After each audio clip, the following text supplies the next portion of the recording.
Hi guys, Yolan here. Today we're back from the video. Today I'm going to review Angrios video. And the reason why I'm laughing is because I saw Charlie Carroll doing a video, hi by the way, on Mark, and I say that it was a magnificent idea. And I actually wanted to review the video that Charlie Carroll did on Mark, but it was a little bit too complicated with the sound. Anyway, let's get into the action. For those who don't know, Mark is a live player and he's doing a $100 challenge at low stakes. So I'll put his channel in the description. He has the best content for live games, like by far, just crushing it in terms of views. And obviously very good players. But let's see if we can find some stuff here. Yes. So, and for those people who don't know me, my name is Yolan. I play online and now mostly live, and I play ice sticks. Yeah, whatever. Are going to 3-bet in the cutoff with queen nine of spades here. Try to isolate, get it heads up, play a pot in position, hijack quickly. This is a very good 3-bet. Obviously, it's out of range, but in live games, most people are going to 4-bet enough. And what happens in theory is if you play against someone who is not 4-betting enough and 4-bets too tight, this is a mandatory 3-bet. And actually, the solver, so if we use Monka solver for the pre-flop part, is always going to choose the size of 3-bet. I can even tell you, I can give you a sample size of the range when people don't 4-bet enough. They need to even have hands like King 5 suited here or King 4. I will not consider 3-betting King 4 suited simply because the EV I win when I'm right can't be compensated by the EV I lose when I'm wrong. So I will actually not 3-bet as wide, even if the solver is doing it. Simply because if I'm wrong on my assumption that he's under 4-betting, I'm losing massively. And I'm not winning that much with such a loose hand, and that is King 4 suited. Calls, entire range small here, heads up in a 3-bet pot in position. He calls quickly. Turn is now a 7. But on the flop, it's complete start here. I will tend to size up a little bit because when I bet 1/3, I think I will get raised a little bit more. And I also represent a little bit more strength when I size up here on the flop. So I'll actually size up. I'll play the same way for the moment. Spades, Okay. and I don't think he's folding hands like eights overbet behind on the river. So I go 180 here. He's going to have about 700, 750 or so behind going to the river. Pot's going to be just under 600. So seems like we're going to be able to set up a nice jam on this river, get him to fold quite a bit. Now the river is a jack, and when he checks it over, I think now I really just want hands like pocket eights, pocket nines, pocket tens to fold here, because now we can run into a few brick walls, hands like pocket jacks, pocket sevens. If I was trying to get eights or nines or tens to call, I'd probably go about 300 here, maybe 350. So I don't think we need to go egregiously large to get those to fold. So I go 475 on this river, just trying to get that aforementioned range to fold here. He quickly jams all in. Interesting logic here. I think the river is way closer than we think, simply because there are going to be two scenarios here that will happen most of the time. He's either going to fold 8, 9, 10s or call. If he has 6s, 7s, 5, 4, he's going to jam if you don't go in and call if you go in.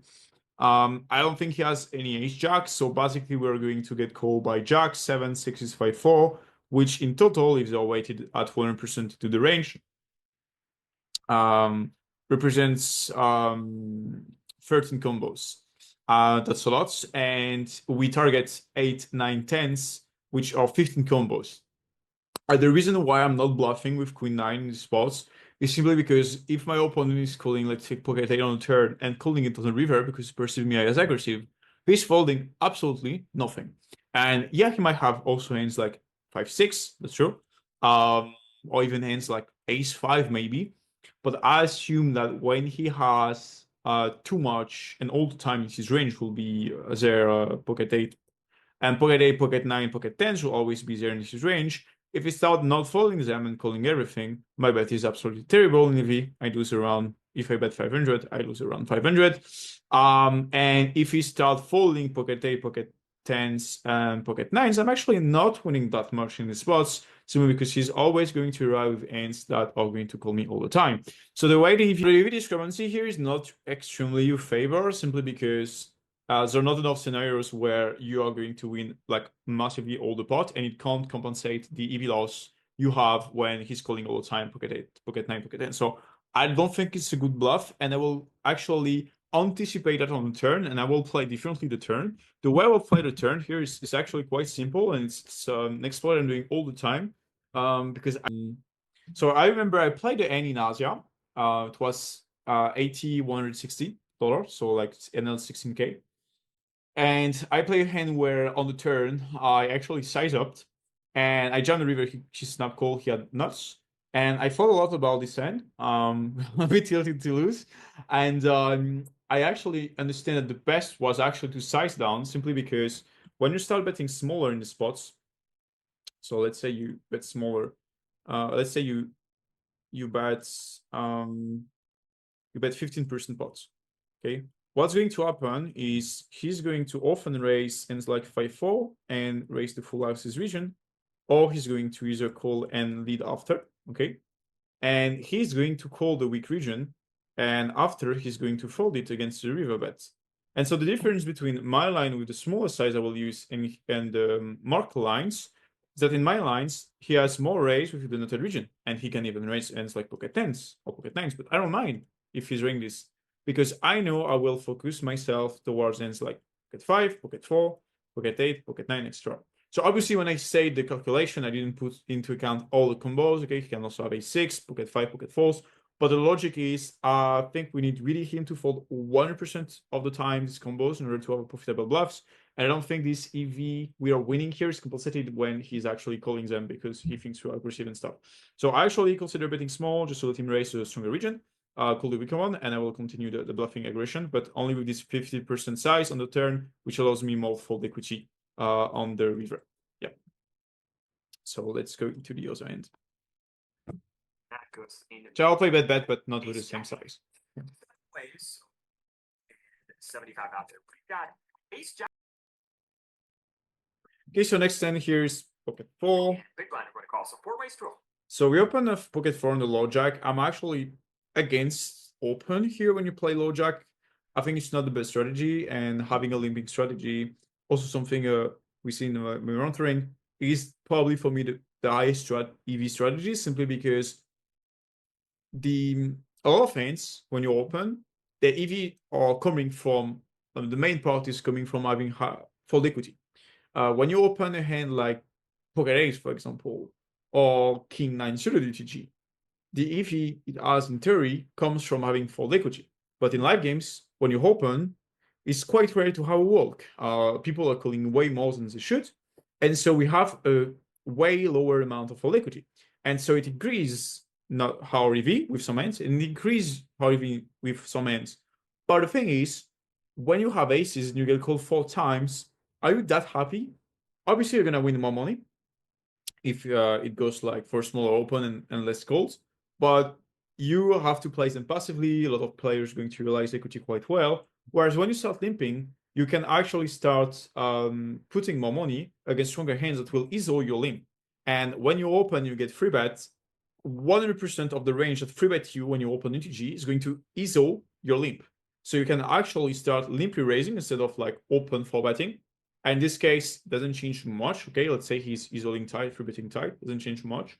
But when you have summons that ISO, let's say, start ranges, and now people call to lose the ISO, you benefit from that because you can reopen the action when you limp. And so this is like, I would say, most of the logic. And so after you need to design like limp calling range, limp folding range, limp raising range, depending on the situation and the size. But definitely, I will just prefer to put force in the limp. I think it has way higher EVs than the race here. Also, if we consider rec consideration stuff, but I think here it's like paid per hour. Pretty nice for us. If I'm correct. Yeah. Okay.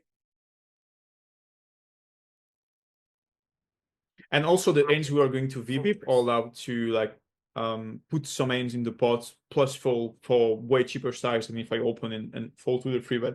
And also all the time, I'm saying too much about this, whatever.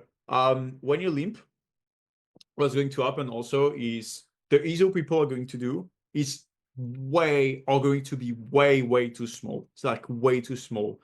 And in theory, for example, if I limp UTG here and I put a limping range in Monker, the ISO side on the button should be between 7 and 9x ISO. And big blind should ISO 7x. And it's not something that people will do. So I'll just use 4 or 5 blinds. And so it increased the amount of utilization you have in the limp. And that's why I advise you to start building limping strategy. And if you want to dive more into it, you know what to do. The Okay. hijack and button and big blind are going to call. So 4 ways to a flop, which comes pretty nice for us. Jack 4-3. Look at that sweet baby there. And now the big blind leads out. He donks for $50. And at this point, when players donk heads up, this is going to be a weaker range, which is usually just full of bullshit, right? People say, well, when someone donks, they just have weak top pair. No, they don't. When someone donks, people have sometimes a weak top pair, or they could have middle pair, or they could just have a gut shot, or they could just have air. When they donk heads up, they do not have a strong range, is the point. But when they donk multi-way into this many people, Definitely agree here. Can't agree more. this is going to be very strong, but vulnerable. Yeah, it's sure, but I actually agree with absolutely 100% of everything. Heads up is like a lot of random shit, and once they have like toppers, they tend to even size up once they lead. And the range they have is very broad, and we have more chains to play against the broad ranges simply because. How can I explain? I'll try to explain with the sketch. So, if you play against a wide leading range, okay, it has way more combo in it. Okay, so range wide than the like tight leading range. Because touch leading range, simply because it has less combos. So this range has way more, and a white point is a combo. There's way more combos than the tight limping range. So when we are in the occurrence, when he's leading, okay, we have a higher chance to be against one specific end from these sets compared to these sets. And if you analyze ranges as a weight, okay, into a sets of like the wall of ranges potential, we understand that now we have more occurrence to play in the range that has the highest amount of combos, disregarding the probabilities of encountering both of those ranges. This concept's called BIRA, Space Inference Range Analysis, but not too important, just to let you know that there's a high chance we play against a broad range. I think if I was trying to bluff here, like I would never bluff because the big blind is just not folding. Like he just has very good hands here. So I'm going to put in a raise right now. I don't need to go too big because he only starts his hand off just under 600 effective. So I'm going to raise to 200 here. I can get in all the money on. I like the size. I would prefer to go slightly smaller simply because, as Mark said, we'll stack him quite often because of his stack size. So I really want to get called on the flop. I don't want him to fold anything. And I think when I raise for the size, could get more call by gut shot. And also I represent a weaker range when I raise sizing like 120. I think I will represent weaker, so I will not let him fold the jack. And sometimes he can even re-raise, and that will just call against 200. So it's very close because also when we do 130, for example, we'll take less money on burden outs when he will not give us any money on the turn anymore. So it's quite close. Just in general, I prefer to downsize here. Folds all the way back around to the big blind, and now he jams all in for 560. We snap it off. Okay, and good. The turn is a 5 of hearts, river is a 10 of hearts, and we are good against ace jack. So we get a yeah. Basically, if he jam against your size, he's gonna jam against 120. So if you choose to size 200, he's gonna, if he jams ace jack against 200, he will always jam against 120. But I think he will jam way more against 120 than against 200 in average, which means that some profiles going to raise whatever size, and some profiles going to raise it more depending on the size. And I think he will raise more the smaller size, which obviously doesn't mean you need to use the small for this option, but yeah. Little gift. Okay. Up and button call. 4 ways to a hand here. We open ace jack from under. I would prefer to put it in the opening region, ace jack specifically. I don't think this sense fits particularly well in the limp raising line, but it will always depend on the table size, like all variables. But open is fine. 4 ways to a flop, which comes ace, queen, 4. Everybody's in position to us, so I think this board is likely to get stabbed. I'm just going to check and see what develops behind us. So we check, the low jack checks. Now the cutoff goes $40 into 105. Folds back around to us. This hand probably not strong. You don't have enough equity to bet with ace jack, so check is good and check is good. Check. An ace now, pairing the top card, giving us trips, and we check it over. Now the cutoff goes 30. I will actually lead here. I'll explain why. I think when he bet 40 into 100, it's definitely not ace queen. I think ace king is raising pre-flop all the time. I also think pocket four is sizing up. So mistakes a lot of light players are doing. It's not like what Mark is doing, but a lot of players are going to think, okay, he's gonna have weaker aces in his range and also two pair plus. But no, he bets 40 exactly, and sometimes you're never gonna have two pairs, and you're always gonna play against weaker aces. And I think here's is a higher chance he's checking back way too much, and I don't expect him to bluff at all, simply because we are way too much a6 in our range. So even if he might bluff, actually, I think betting is still better to value an ace. And if he doesn't bluff, betting is way, way better than check. So taking everything into account, I'll actually lead all the time, and I will lead for probably 160 or something, just targeting an ace. And that's cool sometimes that we make fold a draw that will anyway not give us any money, except when they hit. So I'll actually lead here. 5. But this size on the turn, I'm not really sure what to make of it. I think he would probably not use this size with his heart draws. He may just go bigger or check back his heart draws. I'm not I sure agree. he would stab a queen on the flop into this many people, especially with the button behind him. So I'm not really sure what this represents. Maybe a weak ace X type holding. Maybe a hand like ace. So there's two ways to play the spots here when you face such a small siding on the turn. You can either play as your hand as a check call, a lead, or check raise on the turn. But you need to put the aggression yourself again. So I will actually consider 5 ace.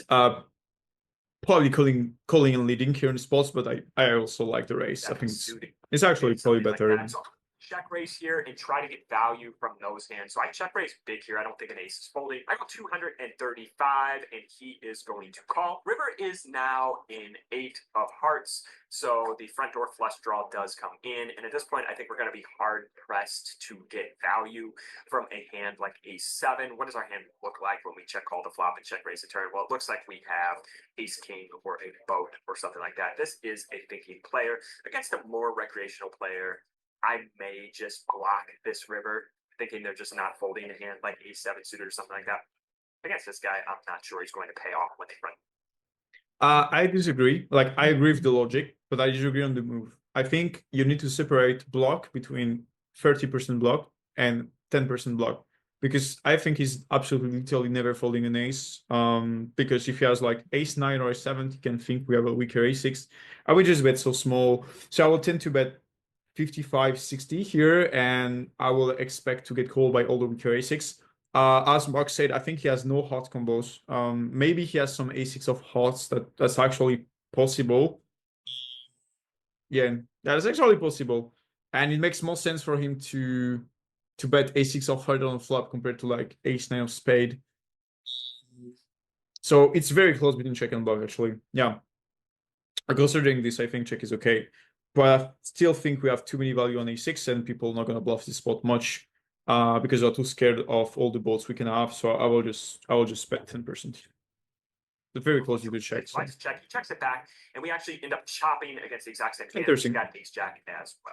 All right, next hand here, low jack limps, and now the hijack ISOs to 3 bet here to $60. Kind of a light 3 bet, but we just don't think the hijack.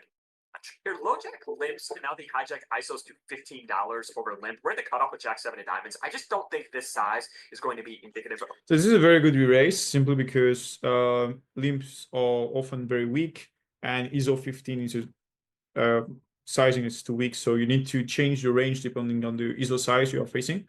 And that's actually a really good race. Strong hand ever, a $15 ISO over a limp. So we're going to take advantage of that. We are going to 3 bet here. I just don't like the size. I think when you see that, you need to force folds from players that will play behind. Are we on the button? Okay, that's fine if we're on the button. Okay, but I'll cut off. But if we are like middle position, we can do like 80 here. It's gonna be better. $60. And people are gonna be very tight here. They will fold lanes that there will be people against an open. Like if you have ace jack, ace 10 that folds. It's never re-raised much this size. Kind of a light 3 bet, but we don't think hijack has a strong range at all. Low jack folds. Hijack's going to call, heads up to a flop. Pretty good for us. Ace king 3. I think we're going to get a lot of credit here. He checks it over. We go $50 and he calls. Turn is now a 4 of clubs. And on this turn here, once he calls on the flop, I'd usually be going big on the turn to. Okay, I play differently these spots. I don't play black on the flop, simply because I'll put the stick again. The best line for me is check on the flop, because what's going to happen when you check? If you bet bigs, he's mostly gonna have a6 plus, okay, and you can fold, okay. If he bets so big, okay. If he bets small, I'm gonna float, okay. We'll explain what's the plan after. And if you bet half, I'm gonna float. Middle size, I'm gonna float. Why? Because I expect small size and middle size not to contain any sets and two pairs, and so I can actually call and play my hand as a river raise, okay. And on the blank, when you play this way compared to bet, when you bet and he has a random hand, air or pocket pairs, he's gonna fold. But when you check, he can actually start bluffing on the turn and on the river, and he will face a raise anyway, so he's going to lose his hand. And I'm not sure I will get a fold by a6 all the time when I bet that bet, especially if you have an aggressive image. So I actually let him put the money with an ace. And luckily for me, a lot of turns in reverse are going to bring me value ends in my perceived region. If the turn is an 8, river is a 9, or let's say the river is a 6, even a 6 actually, I can still have aces or kings that check back. But in general, in these spots, what you need to think about is how, in average, people are playing in my shoes. And most people, when they play check, call, and raise the river, so I literally always have it, people know that. And when the line is too unconventional and you present strong against the cap range, most people fold all the time. So I'll actually consider playing check and facing aggression. When they bet small or medium size, I will actually float with nothing for the plan to let them having the bluff region and let them bet for the middle value region they have. And same here when they bet small. So I will float bluff size and I will just consider folding the bigger one. And if he puts his air in the big size, you're on the turn. GG. 500. So I'm not betting the flop, and I think this way you have also more cleverness for me. But betting flop is fine. Just like I worked already on this alternative line, so I'm just thinking it's all better. Again, to give myself a reasonable. As a simplification, I really like betting smaller players better. Here. So he checks it over. I go 120. Now he check raises to 300, and we just have to snap fold here. The nice thing is you could say, well, 3-betting Jack 7 is a punt, and that's debatable. I might be on the same page with you there. But the really nice part is here is they just don't let you bluff the river, right? Even on a board that is relatively dry, relatively static, when they have I agree, but we get quite lucky he raised because a lot of players are not going to raise. So I agree with everything, but just for this exact reason, I will check because absolutely nobody, and it's something I didn't even talk about when I was taking notes, but it can just go check, check. And after you check again and you let him bluff the river, and if it goes check, check, check, check, you just pot or like overbet for X spot and they're gonna fold everything. So you can even delay your aggression against check. Because most of the time, the hands that are going to fold on the flop are going to fold on the turn. And a lot of hands that are going to call on the flop, and that can bluff you when you check the turn, for example, are going to play as check flop. And when they play check turn, now they're going to fold. So if they have Jack 10, Queen 10, extra. But that's not too important anyway, because like these hands fold too bad, but just prefer to play check. But most of the time, like essentially is gonna bet first on size, and I will let him put the money on the turn and on the river because he's gonna face a raise. So I'll take all the money from the bluffing region as I explained it before. good hand when they have a hand like. Okay. Well, yeah. I said everything anyway. Okay. The reasons I just described. Next hand, hijack goes 20, button calls. We're in the big blind with Jack 9 if we come along. Flop 8, 7, 3. So we flop a gut shot into overs here. We check it over. Hijack goes 30, and now back over to us. Probably not just monkey stabbing as much into two other people. So I think he's got a stronger range. So I'm just going to call. This hand is too good to fold right now for a small bet. Turn us at jack, so we make top pair. We check it over, and he checks it back. River is an 8. I'm going to go for some value here. I think if he does have a hand like 7x, pocket 9s, pocket 10s, I just don't think he's ever really folding. And sure, we could run into 8x here occasionally, but I think he's got more of the other stuff. Pocket 6s, 7x, pocket 9s, pocket 10s. And I don't think he has 65 that much with his flop size. And I agree, we mainly target hands like pocket 9, pocket 10s. 7, 7, 6. And I think for me the best side is 15, because when you bet 15, we also allow him to call with the random ace queen he stopped. And we get called by pretty much everything, simply because we have too many draws in our perceived region for them to fall against a 10% pot size. So I will bet 15 or 20 Any of that maximum. stuff is folding once the turn goes check check. So I'm gonna get a little. I think it's a little bit too big. Yeah, especially because some players are going to consider betting tens and nines and always betting a jack on the turn. So we may have close to 100% equity. But I think we need to maximize already toward the weaker region. So I'll just choose a smaller size. And if we size too big where we are actually not going to get called by worst, our bets becomes very bad compared to the most conservative option. That will be the small size. And we lose to ace 8 of clubs. So. And also, when you bet small, you lose less money to all these hands. And obviously, you gain less money toward the end that will call you. But I think in average, a small size is going to be better. And as soon as the biggest size is not good, small size is way, way, way better than the big. Yeah. Just YOLO bond. I'm gonna review PLO bomb pot. Yeah, play PLO, but not bomb pot much.